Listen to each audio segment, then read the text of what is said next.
the Indiana National Weather Service office, a tornado emergency has been put in effect for the following areas: St. Joseph County, Elkhart County, Vanderbilt County, Tippecanoe County, Porter County.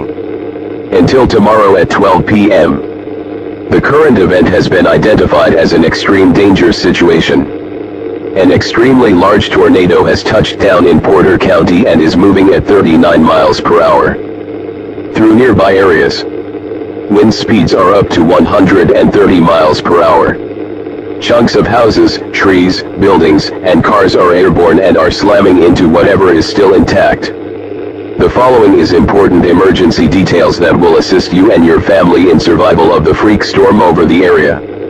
Gather everyone: a battery-powered or hand-crank radio, food, bottled water, a flashlight, candles, and other essential needs. Move to a basement or into a bathroom. Do not take shelter near windows or in a second story. Barricade your family as far down and inside your house as you can. Move objects and place as many between you and the outside world as possible.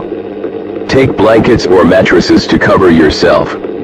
If a pet is becoming a burden and is limiting human survival, do not prioritize animal life over human.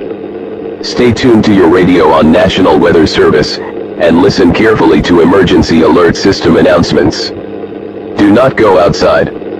God bless you and we wish the best.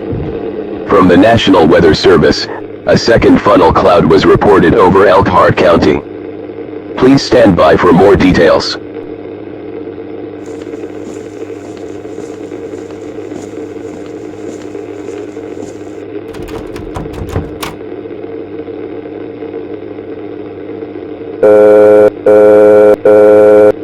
Attention.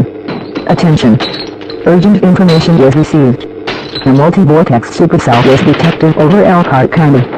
2 tornadoes in total were reported spinning around each other and demolishing everything in their path. The police department has